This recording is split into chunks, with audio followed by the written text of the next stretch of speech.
So, question? We have a question. Yeah. It was about the body, and the part the body plays in terms of these kind of shifts in consciousness. You know, Tony talks about, you know, that really what we're talking about here is a energetic reconfiguration, you know. And also you've spoken as well about, you know, this kind of felt experience of contraction. Yes. Yeah? That the story can be running, but it's a quality of contraction around it in terms of, you know, whether it's the degree to which it's believed. So yeah, can you say something about the body? The contraction thing, by the way, I just say, I may have said this already, that's something that's only noticed by its absence. In other words, we only notice that there's been contraction when it's gone, right. Because it seems so natural, because it starts at such a young age, we just take it for granted, you know, and I use the word, it's difficult to describe, it's a kind of sort of tightness, you know, and it's like, you know, it's a sort of like an exhale, a relief or whatever when this is seen. And it's at that point that we realise the contraction was there. And it's not a very good image, but I kind of liken it to, like, if you imagine, you know, when you were very young, you were forced to wear an over tight shoes or a very tight corset. You don't notice it because it's just how things are. So contraction is just how things seem to be. You know, but if somebody suddenly removes the corset or removes the shoe, you suddenly feel the release from it. So, but I don't know, it's not important, I just think it's interesting that there is definitely a physical component to this. Yeah.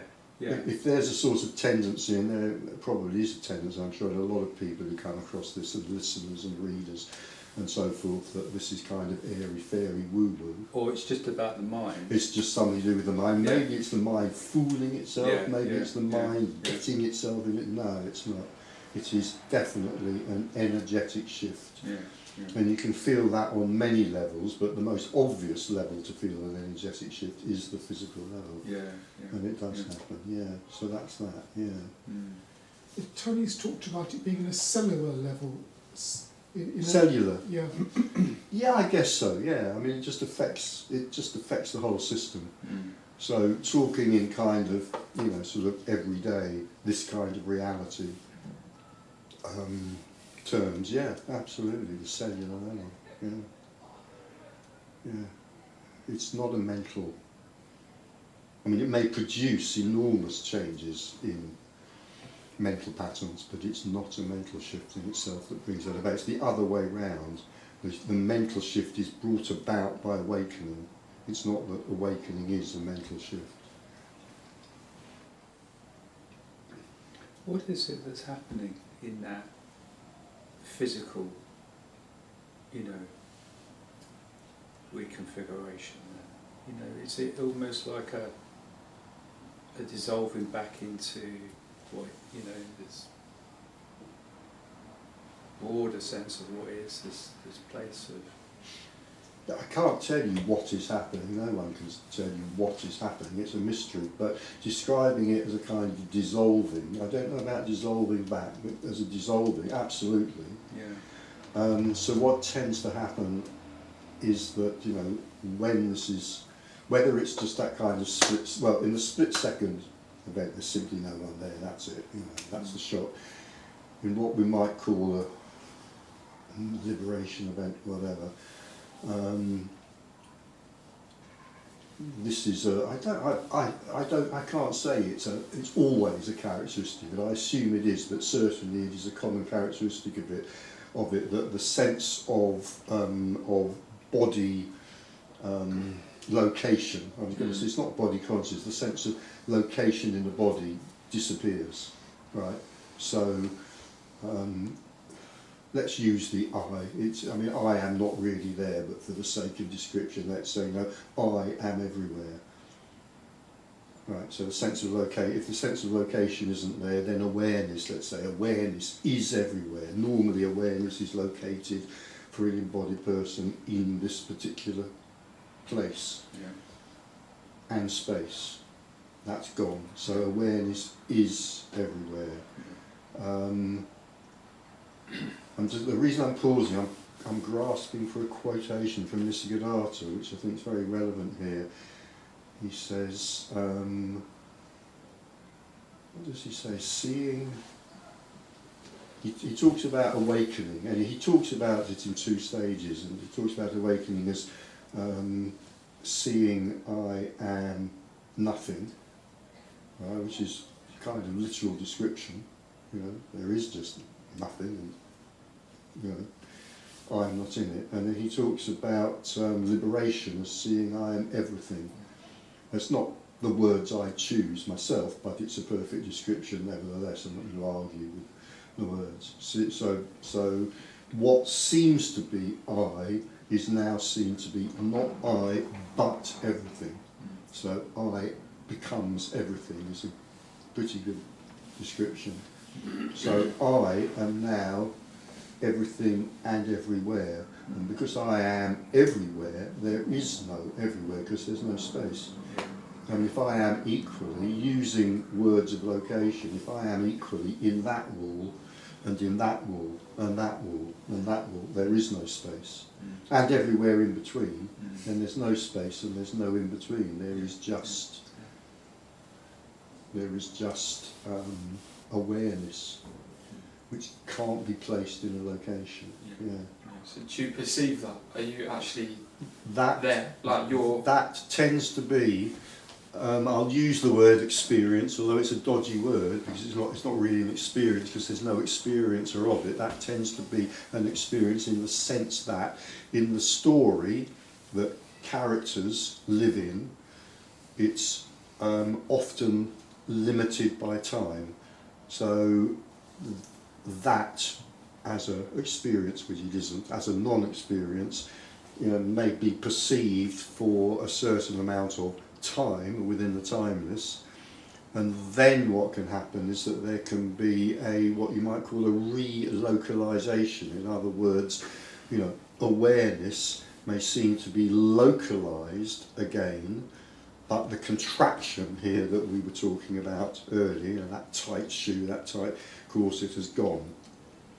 Right, that's quite often what happens. In other cases, I've talked to other individuals, and I think quite equally commonly, that sense of localization doesn't come back. So then there is just, awareness, but without localization. It turns out that it's not needed. Because the body, where there's no localized awareness, doesn't crash into tables because it doesn't know where it is. It doesn't happen. Got a problem with the word you use, awareness. Yes, it's a weasel It's word. difficult, isn't it? It's horrible Because word. I'm with Totally. entirely with what you say, absolutely. Yeah. Except for the word. So I've got objection to that word. What's your objections? Maybe they're the same. It's as not mine, an maybe. objection. All right. Okay. No, It's just the difficulty with the word. Yeah. With.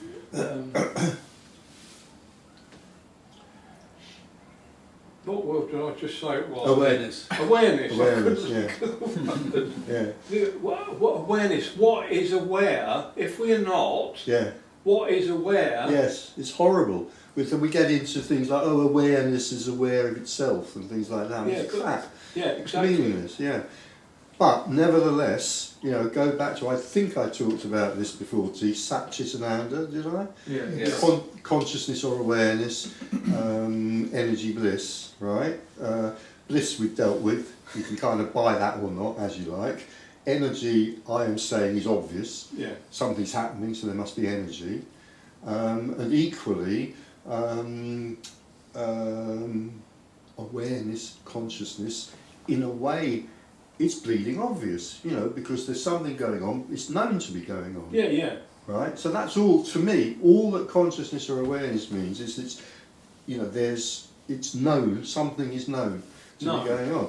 The trouble is, once we start using this word like awareness and consciousness, it gives rise to these colossally complicated and actually very addictive, if you're a seeker, story about levels of consciousness, raising our levels of consciousness, raising our awareness, all of which I would say is just garbage. So, And I'd also just, like to add, this is a sort of personal beef of mine, and I may not be able to put this video up on YouTube when I say this, but when it comes to, there are endless hours on YouTube of mighty minds, minds far much mightier than mine, explaining what consciousness is for many hours, and none of it making any sense at all. No. maybe the better term would be the knower then. The knower. Well, no, you could call this knowing, I suppose. The knower, there isn't a knower. There isn't a knower. Just as there's no one who's aware, because there's no one. There has to be, there can't not be. There can't not be until it's seen that there is no one. What you're expressing is the perfectly understandable expression of nearly all of us. Almost all of us. Yeah. Well, there's experience going on, so there has to be an experiencer, and it's bloody obvious that I am the experiencer until it isn't. There has to be a knower until it's seen that there isn't. This is absolutely the core of the revelation we're talking about. The revelation that, go back to the dear old Buddha, experience there is, but no experience. Awareness there is, but actions there are, but no doer thereof is the classic way of putting it in Buddhism. Because I don't want to just say that, I actually want to experience that. Of course. And a lot of people just say things, but I actually want to know it, I actually want to see it. Yes. And this may sound depressing, but it isn't. You will never see it. Yeah. It may be seen, but by definition, when it is seen, you will not be there. In other words, when you... What was your name again? Max. When Max collapses, then this is seen. So Max will never see this, and yet it may be seen. I offer lobotomies next door. What was that? Lobotomies. It can't help but sound paradoxical. Yeah. When it's seen, it's recognised it's not paradoxical, it's simply an attempt to describe something in words that words can't really describe. And absolutely fantastic at the same time. But it sounds... Yeah. I say it's fantastic at the same time. Yeah. But it's nothing. But seeing... Seeing... So can you help me get that? Oh, if I could help you get that, I'd be very wealthy. I'd have my Rolls Royce parked outside on Hampstead High Street. And again, I'm sorry to be picky, but in a way it's kind of the purpose of but I know what you mean by the question, but I can't help you to get it, partly because no one can help you, but partly because you will never get it. Okay. But nevertheless, that which feels he wants to get it may collapse, and then it will be seen. It's just not way When around. you're not there, It's there. then it's seen. So how do I get out of the way? Yes, exactly. That's the question that then leads on to all these wonderful spiritual paths, and maybe many months wandering in the Himalayas with rucksacks packed with diarrhea tablets or whatever. That's the natural question for the self to ask. The self, once the self becomes interested in it, unless it then walks away again, it cannot help but see this as something that it can gain. But again, I mean, I may have said this several times this afternoon already because my memory's fucked, I don't know. But, you know, this is a loss we're talking about here. It's not a gain. This is the loss of the sense that there ever was somebody who could become liberated. So is it a good idea? Liberation consists of the recognition that there is no one who can become liberated. So is this a good idea then or not? What, this? Yeah. Oh, this is a great idea. Yeah, of course it is. Yeah, you get to see Hampstead. You know, meet some nice people. That's not the point. The point is, you know... It's choiceless as well. Yes, that's the point. The point is you're here and maybe there is the feeling, you know, I am someone who made a choice to come here today, which is completely natural. No. There's no choice to come here today because there was no one to make that choice. This is again simply what's happening. Fucking hell. Fucking hell indeed. That really sums it up. These talks should be just be called fucking hell. Yeah. So Why they made a choice to come here? how could you make a choice to come here when you don't exist? So a thought arose. Think of the, I mean, you know, if you like, think of the process. I don't know what the process was, but, you know, a thought arose. I mean, obviously, somehow, you know, you'd heard that there was this talk on. Something had happened previously where you become interested in non-duality. And then a thought arises, an energy arises. Oh, I think I'll go to Richard's talk on Saturday. And once that thought has arisen and that energy has arisen, either that thing will then happen or it won't. And today it has happened. It's if you like, you could think of it as an automatic process. Yeah. But that process contains the thought, feeling, sensation, because it's all of those things that I, Max, am making decisions about this. But there is no Max. Okay.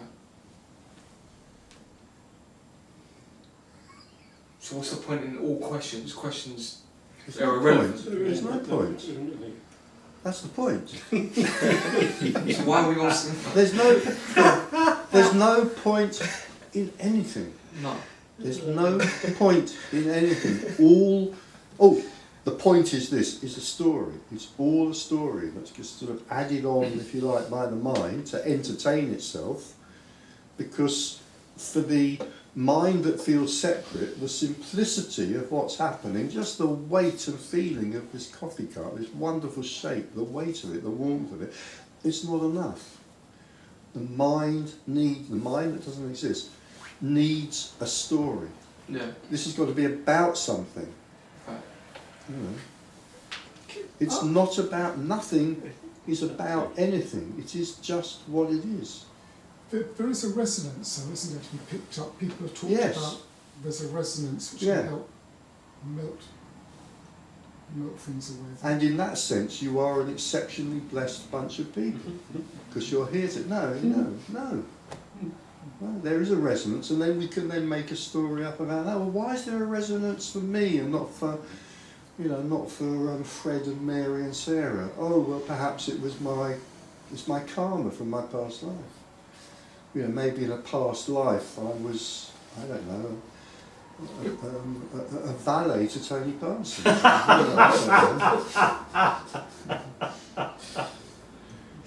Mind always wants a story.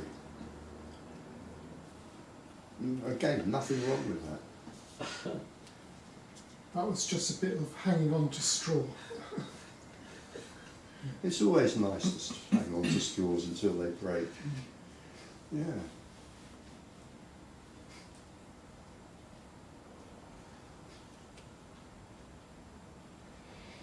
Do you think having a self provides an evolutionary advantage, and that's why it seems to exist? Maybe. I mean, we could make a story of that, and it would probably be fairly coherent, wouldn't it? Because you can imagine humanity without ever having developed a self, very little motivation and drive and to do anything, I would think, in a way, right? Because you I don't know, animals seem to be pretty bloody motivated, don't they, to sort of rut and eat and... Yeah. without much sense of a self? I don't know. Yeah, well, that's true. Yeah, maybe there's some desires and impulses would of course still be there. I just wonder how it's come about, really, in such a strong way for like 99.999% of all of humanity, it seems, are under this kind of spell, you know, and it's like, how did that happen? And it just makes me go, well, there must have been something in our evolutionary history which meant that it gave you something, must be a reason for it. But I mean, that would of course be a story as well. I mean, and we could see that. But. Yeah, and we could say that the reason why that mind in inverted commas is going, there must be a reason for it, is because for evolutionary reasons, the mind looks for stories because it helps it survive. Yeah. I mean, the opposite of story, if you like, is chaos.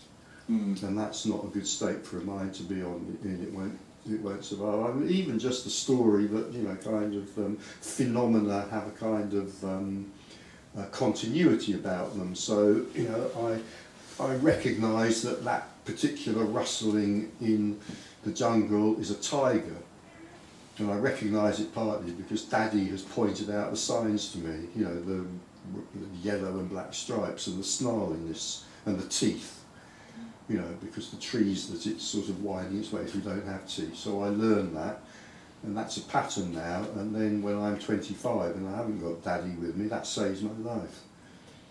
You know, so I mean, there's no doubt we are pattern seeking and we're meaning seeking, and certainly pattern seeking can be explained entirely from an evolutionary point of view. Maybe meaning seeking as well, I don't know. Perhaps without meaning, perhaps without the meaning seeking, early humans would all have collapsed into an apathetic ennui of existentialism and we'd have died out. Yeah. You know, who knows, yeah. But the fact is, this is how we are, this is our patterns. We look for meaning, we look for story, we look for explanations.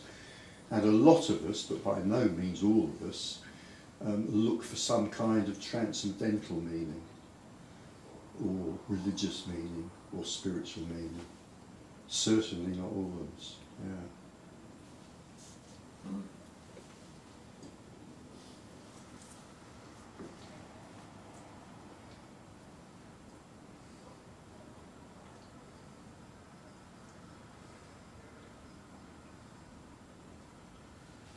And again, the kind of importance of these questions and answers and so forth is no importance whatsoever. But they're a kind of, you know, they're an entertainment for those of us who find it entertaining. Interesting. Yeah. It's about absolutely. it. It's about the size of it. It's just can be sort of interesting. Yeah. And that's it. It doesn't have any inherent greater purpose or meaning versus anything else at all. No, nothing does. No. Yeah. No, I read a book once where it said about this, where it said the Trojan War and the glass of beer are equal. Yeah, right. And modesty forbids me from mentioning who wrote that book. Yeah, everything, in a sense, everything is equal. And you can understand why there are certain things about this which can really enrage people. Totally. One is the simple denial of the self. If you really want to start a fight quickly, then miss out the denial of the self. It's the non-existence of free will. That'll really get a lot of people angry. You know. And then, you know, the absence of meaning. I'm sorry, I want a story, and stories have meanings. This has got to be about something. And actually, as long as I'm believing that this is about something, or believing that, as long as I think I've found what it's about, like it's about serving Jesus or whatever, or I'm looking for the meaning of what it's about, that's actually draining the life out of what actually is. You know, what in sort of therapy terms would be, or Buddhist terms would be, you know, called the now, the present moment. Yeah. So the assertion that a pint of beer would be as holy or sacred as church attendance wouldn't go down particularly well in certain circles. Absolutely. And any space is as sacred as any other space. And that is part, I mean, the idea, I mean, I mean, standing in Piccadilly Circus and recognising the stillness and the silence in all that motion and noise, and recognising that that is as still and silent as the most sacred monastery on earth. And then all of those stories around, I have to be in a special place, you know, to see God, to see unity, to see the Buddha, whatever it is, however I cast it. You know, that I have to be in a special place, doing something, you know, chanting something special, you know, doing special mudras, worshipping the Guru, you know, putting lotus flowers around the neck of the Buddha statue. It just becomes ridiculous, because everywhere is equally sacred. And everywhere is equally silent. I've told this story many a times. I had a kind of a teacher a long time ago. He was very interesting because he was a bit of a rogue and a charlatan, and they're always the most interesting teachers to have, I've found. And he told this story, and because he's a rogue and a charlatan, I've never bothered to check. I just assumed it was true, but it may not be. But I pass it on to you for the truth or the lie it may be, that in Japan there is a monastery where Buddhist chanting has been going on uninterruptedly for 800 years. Now, obviously not the same monks, you know, do it in shifts, but nevertheless, 800 years. Now, when I was told this story, I was a very young, naive seeker, and I thought, oh my God, I'd so love to be there, just to experience that sort of holy silence and resonance, and God, how wonderful, and every chakra must immediately blossom, surely, and da-da-da-da-da. I mean, it's just garbage. You know, Piccadilly Circus is just as silent and still. With the buses, I don't mean on, you know, I don't mean on kind of Remembrance Sunday. I mean, Piccadilly Circus on the busiest Saturday of the year is just as silent and still as that Buddhist monastery. You know, there's no difference. Everywhere is holy. Such a relief in a way. Yes, you don't have to go to India. Yeah. Yeah. What is quite alarming is obviously the lack of free will, which I'm well aware of, but the implications that has for what we understand in, for example, our judicial system about, you know, a criminal, someone who does something wrong is in a sense innocent to their own automatic chain reaction of predisposed thoughts and impulses, etc. So there isn't really intrinsically a wrongdoer in the same way there isn't a saint, and that presumably is why people get quite upset at the assertion that there is no free will. Well, I think they get upset by do get upset by that, but I think it's also on a much deeper level. But don't forget, that is not what is being said here. You know, what is being said here is not that there's no free will. What is being said here is there is no person to have free will. So what is, if we say there's no free will, it seems to, for most people, does posit the idea that there is a helpless person. There's a person who is not in control. Absolutely not what's being said here. There is no person, and therefore whether there's free will or not doesn't even come into the picture, because there's no person who could have free will. The lack of free will is itself an illusion. Is that what you're saying? That's too complicated. Both the presence and the lack of free will, they're both illusions, because the core illusion, they're subsidiary illusions. The core illusion is that there's a person.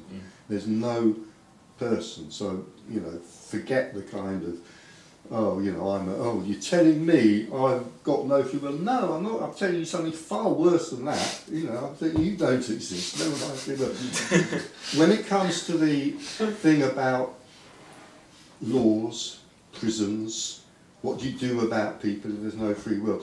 That's a much, much bigger topic, and I don't want to spend a lot of time on it today. There's at least one very good book on it, which I'll mention if you like. But what I would say is there's a strong body of opinion on that, and I totally agree with it, and I've written about this myself in another excellent book that you might want to buy, that if we recognised you know, forget about non-duality for this bit. You know, don't try and convert the legal system to understanding that there are no people. Let's just stick with free will. But if it was recognised that there is no free will, I mean, there's sort of ample evidence for that. It's not like it should be a surprise to anybody now, but it still is. If we could recognise that, we would probably end up with a much more merciful and a much more effective judicial system. You know, I mean, you're not going to let, you know, killers roam around on the street just because there's no free will, because the purpose of incarcerating killers is partly to protect the rest of the population. So you go on doing that, but if there's a recognition that there's no free will, you might then treat those, I mean, whoever it is, thieves, killers, whatever it is, you might then treat them in a way which is likely to produce much more beneficial results for society. So you probably end up with a much more effective judicial system. But I mean, that's not really, you know. Yeah, I mean, if you're interested in pursuing that, there's a book by a guy called James B. Miles, which I think is just called Free Will. It's a big book. It's not particularly well written, but he does really cover the ground. Yeah.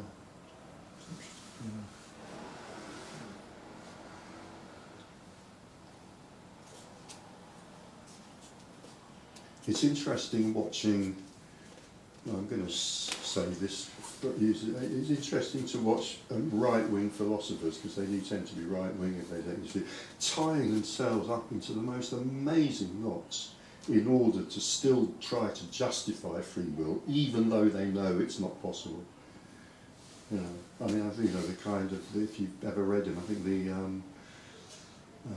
most obvious example of that is Daniel Dennett, who was, he's dead now, but he was the highest paid philosopher in America. He was so highly respected, and yet he wrote the most absolute codswallop about free will, and a good few other things as well. Yeah. Sam Harris was very good on challenging him. Sam Harris is very good. A very long-standing Yes. kind of debate going on, didn't they? Those Yeah. two. Great fun. The Horseman. Very Yeah, good. yeah. Yeah, although he is absolutely, I acknowledge him for that. Although Sam Harris's little book Free Will, it's a long time since I read it, so if I'm wrong about this, I apologise and withdraw it. But in my memory, I mean, Sam Harris is very good on free will, and there's a wonderful, or the lack of it, there's a wonderful video of him demonstrating to a large audience how they have no free will in a very, very simple way. And yet, in my memory, at the end of that little book, Free Will, he won't quite go all the way. He sort of, you know, he just can't do it. He's got to leave a little bit of wiggle room for something which looks like free will. And there are other, David Eagleman's another one. There's a really good book, all of which points to the fact that there's no possibility of free will until the last chapter, where maybe his publisher said, look, you can't, you know, you've got, so he leaves a little bit of wiggle room. It's like there's a kind of failure of courage. I actually agree with that. So there's no free will, but you should do this, this and this. Yeah. Yeah, well, Yeah. hang on. You know, that's the sense. I love Sam Harris, I love it. Me too. You know, I really do. Me But too. I know what you mean. Yeah. There is a difference between what he posits and what, you know, some of you guys might speak about. Yeah. Yeah. Well, he's had a very long history of meditation and following Dzogchen. And you know, if you're going to follow a Buddhist path, Dzogchen is closer to this than anything else. But nevertheless, it is very much a path. Yeah. What path worked for you? What path worked For you? for me? None of them. Because paths are part of the illusion. But they were great fun, some of the time. Very exciting to be on a path. Yeah, following a guru. Wonderful way to give meaning to life. Yeah, until the guru lets you down. Yeah. It sounds quite silly, but I know what you're going to say. Can I follow you? I don't recommend it. No, there's nothing really to follow here, is there?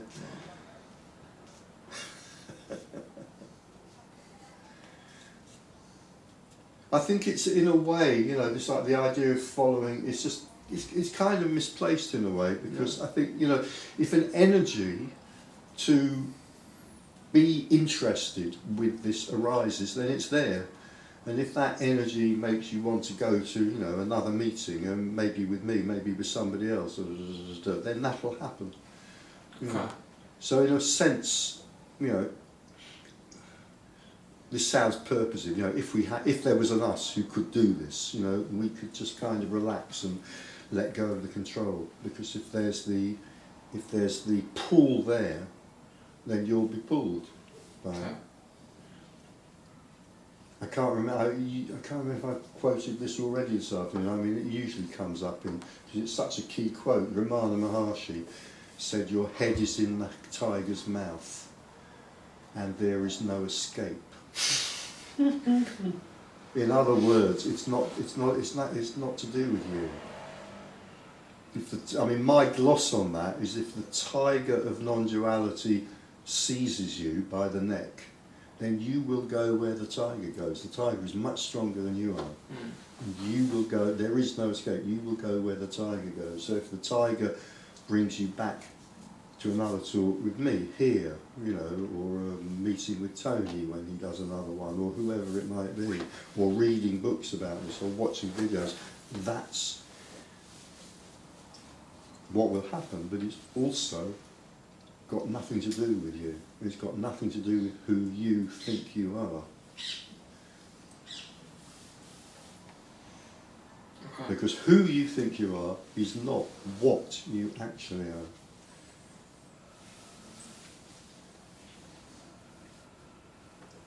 What you actually are is oneness being Max. Oneness playing at this character Max. And that's possible to recognise? Yes. Okay. Yes. Right. Yeah. But it's not something that Max the can... character Max can do anything about, because Max is a dream character. It's not something that the character Richard could do anything about. But like Max, maybe like Max now, you know, Richard went where the tiger dragged him.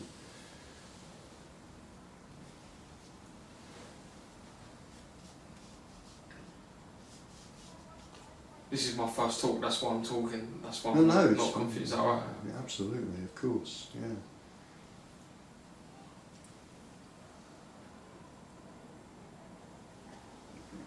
The horror in a meeting is when nobody has any questions, and the only sound is the gentle sound of the speaker snoring at the front, because he's gone to sleep. Do you get any women turn up to these meetings? Yes, occasionally, but it's a bit, I don't know what Mostly men, isn't it? I know, I think I must have some sort of ascetic Buddhist sort of air about me. I find it a bit depressing, really. What can you do?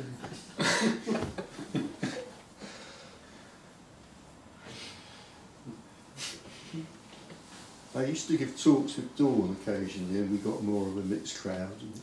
No, I've only been to one Dawn's meeting, that was all men as well. Was it? Okay. Right. The last ones of hers I went to, there were some women at. Right, okay. Yeah. Speaking of women, do you like agree with like divine masculine, divine feminine, divine union, stuff like that? As a story, yes, right, okay, but only as a story. I mean, as a story.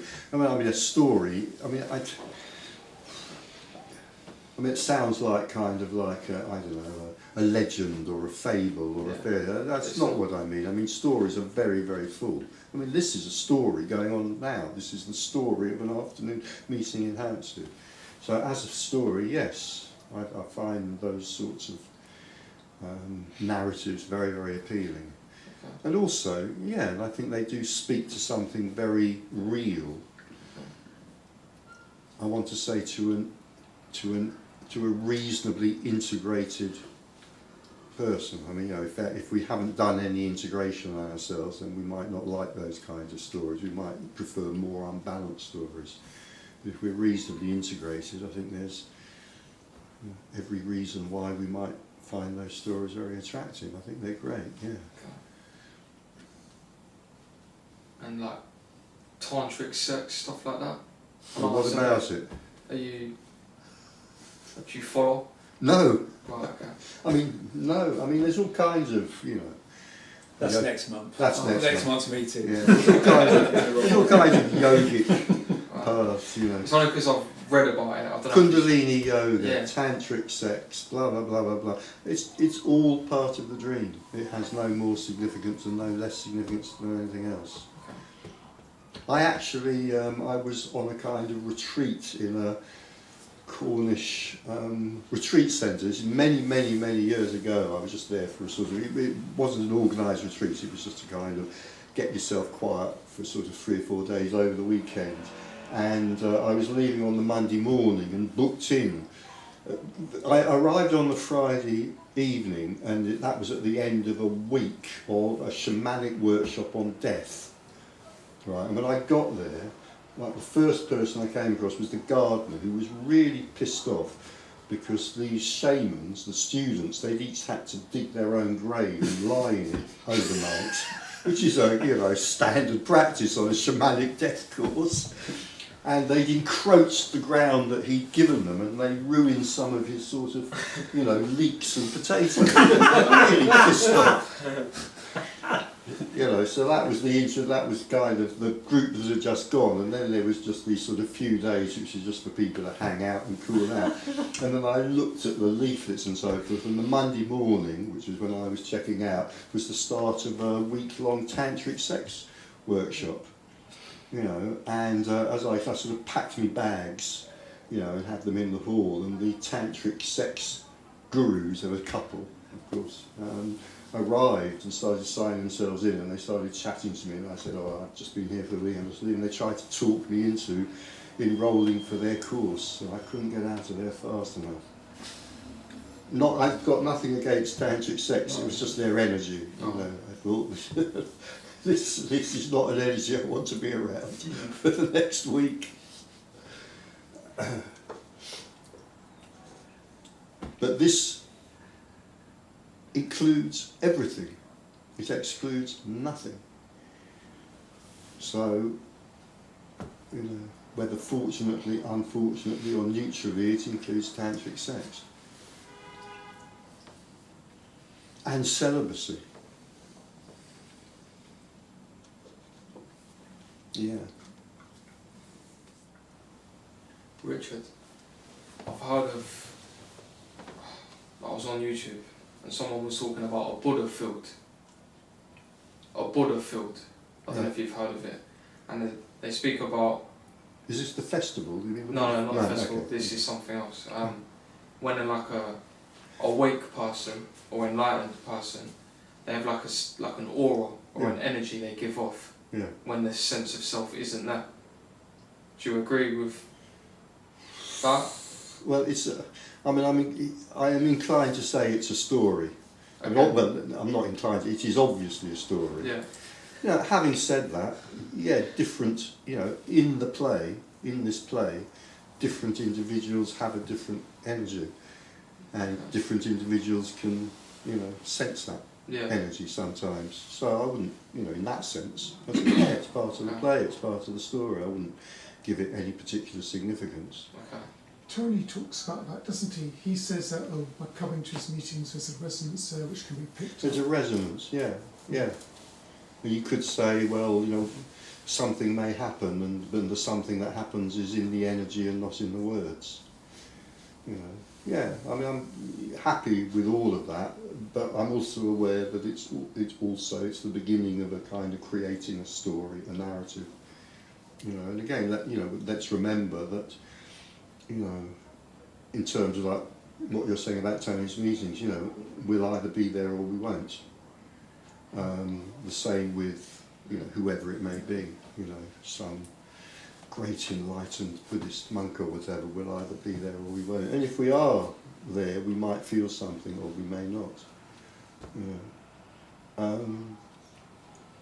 And in a way, it's all gloriously irrelevant because what happens is what happens. But quoting from this, have I quoted this already this afternoon? I'm not sure. I've quoted something from this Australian guy that wrote a book about this, it's the title which I can't remember, and he says, there's a point in it where he says, he's talking about people seeking advice, and he says, what should you do? He says, do what you like. It won't make any difference. If you know someone who's awake and you feel like hanging out with them, that's where it won't do any difference comes in. What should you do? Do what you like. If you know someone who's awake and you feel like hanging out with them, then hang out with them. It won't make any difference. But we could add to that, that even if it did make a difference, that could never be known. It could be never be known, could it? Because what happens is what happens. And it could never be known outside that. We can speculate, but it can never be known. So, I mean, a phrase that I overuse, but maybe I'll use once more this afternoon because I haven't used it very much this particular meeting, is we might as well relax. Say it again. We might as well relax. Easier said than done. I know, and yet maybe on some level remembering those few key points, like, there is no one who makes a decision, who chooses to do stuff, so we might as well relax. You know, it cannot be known whether anything makes a difference in terms of what we're talking about, and even if it did, it cannot be known what would make a difference, so we might as well relax. I mean, this comes up a lot at my meetings, and at this point I usually, so I will throw in a quote from an English Buddhist called Kenneth Dowman. He's writing the introduction to a book about Dzogchen Buddhism, and he finished his introduction with relaxation is the key to Buddhahood, right here, right now. I think that's wonderful. Except if there is no one who can relax, and yet nevertheless that thought coming to mind might trigger some relaxation. Relaxation is the key to Buddhahood. Not sitting on your ass in the snow halfway up a Tibetan mountain chanting Om Mani Padme Hum, although that might help, I have no idea, but relaxation.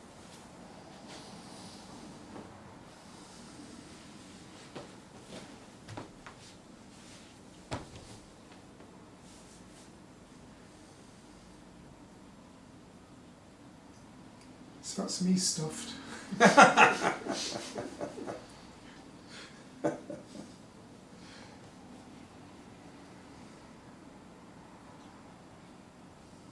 Well, there is of course no one who can relax, and yet relaxation may happen.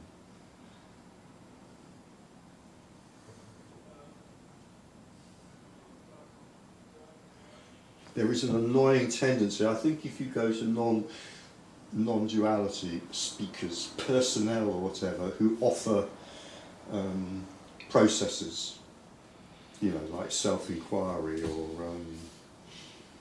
being in the now or things like this. I'm naming no names because I don't need to. We all know who I'm talking about. But anyway, if you go to speakers who you know, offer processes, then that's what they'll be doing. But if you're going to speakers who don't offer processes, then, you know, all I can say is you might as well relax. So you don't give processes or No. methods, techniques, none of that? No. Are you totally against them? I'm not against them. Not It's against just, them. I just see their irrelevance. Right, okay. Yeah. And I think, I mean, they're misleading. Yeah. I mean, you know, the thought that, you know, this can be seen through self-inquiry is utterly ridiculous. But so what? I mean, they're misleading. Well, so what? Most things are misleading. It doesn't matter. It's not like it's important. Oh, they're misleading, so that's terrible. No, not at all. They're misleading. It's part of the play. It doesn't matter. You know. But yeah.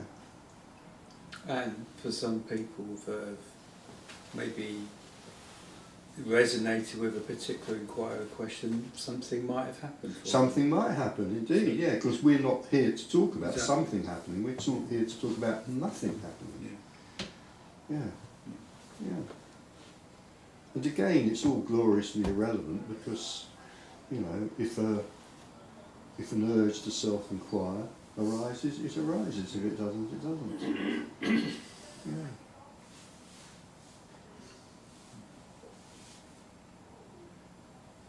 In making something like that important, we could say we're making an error.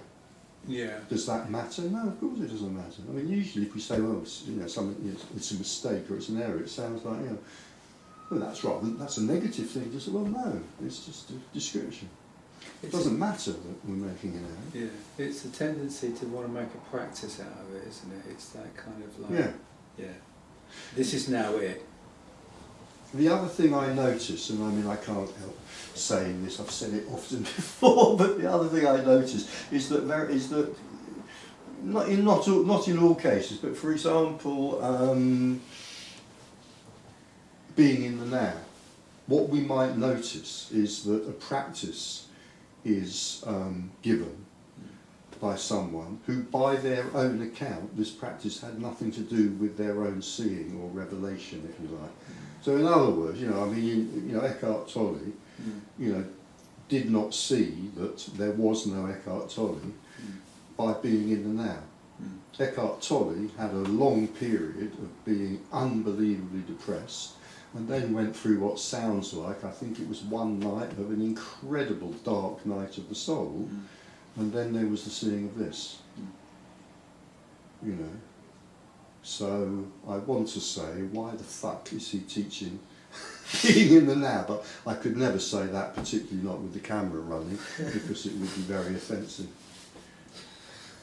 But it's like there's so often this kind of, it's like a dissonance. There's this mismatch or dissonance between, you know, the person's account of their own awakening and then what they're now recommending their devoted followers to do. And I think that's partly because, why did Ramana Maharshi, you know, tell people to, come on somebody, my memory's gone. Self-inquire. Self-inquire. Yeah, because That's not what happened to him. No. He No, didn't he's just about self-inquire. definite. no, He was laying that like. but before that, he recommended just silence. Yeah. I mean, it was only really a secondary thing in terms of the inquiry questions coming in, because everyone was badgering it. Well, I have a theory. Yeah, you've got it. I have a theory. Firstly, if he's recommending silence, it's probably because he was pissed off with all these questions. And that's probably why Mayor Barber went into silence for the last however many years of his life or whatever. Yeah, self-inquiry. You know, you're kind of seen as a guru. People come and they, oh, master, and they build an ashram, and now you've got all these devotees. You've got to give them something to do. They want something to do. You've got to give them something to do. You see the mischief that they get up to if you don't give them something to do. If you've got an ashram, you have to keep the devotees busy, you know, savour for the guru, you know, work for the guru, meditation, studying the scriptures, doing this practice. If you don't do that, there will be a hell of a lot of monkey business they'll get up to, because that's what people do. So, you know, maybe, oh yeah, you know, yes, self-inquire. Problem solved. You know, all these devotees self-inquiring haven't got the energy to get up to mischief anymore. I don't know, does that sound... Sounds good. Makes sense. But, you know, someone self-inquires and they say, well, I'm getting something from this. Well, I'd say two things about that. Firstly, great, that's absolutely great. Yeah. It might be on a psychotherapeutic level, it might be on a spiritual level, this is really important. It might be on a spiritual level, a psychotherapeutic level. Neither of those, this is the wrong time of the afternoon to be introducing this idea, because we need at least another hour to talk about this and we're not going to get it. neither of those has anything to do with what we're talking about. We are not talking about, you know, a spiritual breakthrough. A spiritual breakthrough is a level, if you like. You know, there's an emotional level, there's a physical level. You want a physical level breakthrough, go down the gym. You know, you want a mental level breakthrough, I don't know, take a further degree. You want a spiritual level breakthrough, whatever, you know, Buddhist meditation, whatever. We're not talking about any of those. This is not a spiritual. It's not a path at all, but if it was, it wouldn't be a spiritual path. It's more like psychology. No, it's not that either. No, although it may have the effect of reconfiguring your psychology profoundly, but that'll be a byproduct. Yeah. The map isn't the territory. Yeah, the map is never the territory. The map is never the territory, and Yeah. all of that you're describing is part of the map. It's part of the structure. Yeah, of, yes. Yeah. Yes, okay, up to a point, but it also involves some of the driving up the motorways that the map's describing as well. But they're particular motorways. You know, you want to get physically strong, go to the gym. You want to have spiritual experiences, meditate, maybe, or take drugs. Yeah. Fine. It's not to do with this. You know. Eckhart Tolle's thing, you know, being in and out, it may have therapeutic benefit. It may have profound therapeutic benefit. That's great. It's absolutely great. But it's not about this. Yeah. Yeah. Well, he's doing all right on the back of it. It must be quite obvious that every word I've just spoken about Eckhart Tolle comes from a deep, deep pit of envy, of course. Goes without saying. And on that note... And on that note, we'll notice that we've done 5 minutes overtime, and we'll call this meeting to an end. So thank you for being here. Yes. Great. Thank you. Thanks a lot. Thank you.